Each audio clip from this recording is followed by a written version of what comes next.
Do you know how many times we have to hear something before we internalize it? You know how I'm going to make this application. This is important to remember when you're trying to get yourself to do something. So you want to create a habit, you have to tell yourself to do it over and over and over. And you have to do it over and over to create a habit. So one of these ways to get your mind right and to keep in a good mood so things don't fall apart, to keep the attitude right, is to plan your days in advance. And the reason I say something that's been said so many times is because you have to hear it a bunch of times before you actually internalize it. So I'm going to say this again and just map it out for you.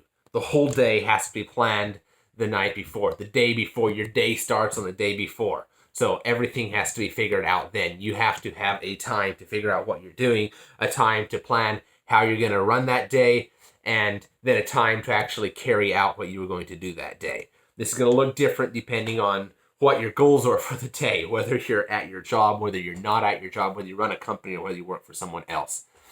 And I was just listening to the guys I listened to this morning, and listening to Ryan Serhant in the amazing way that he actually mirrors the way that I've gone about business and working with a team and been successful with working with other people.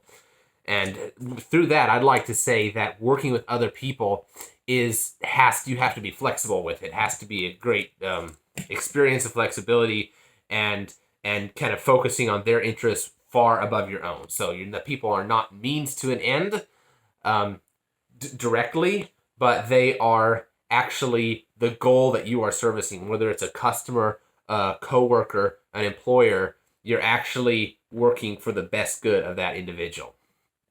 Especially if you're thinking of people that are working for you. So your job in working with other people is to see them succeed. And that means you're not going to treat every person the same way.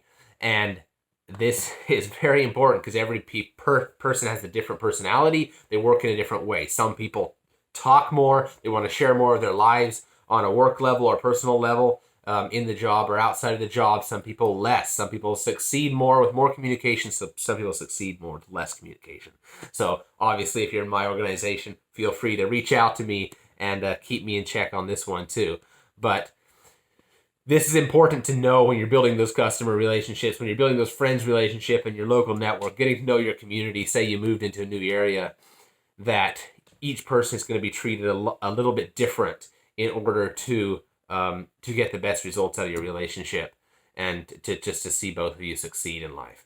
And some people are going to require more communication, some people less communication, and you have to allow it flexibility. So hard and fast rules, something you want to pull away from. More flexibility, more keep you in contact, more just general follow-up and caring about people. Yes, that's something you go for. So let's keep doing this.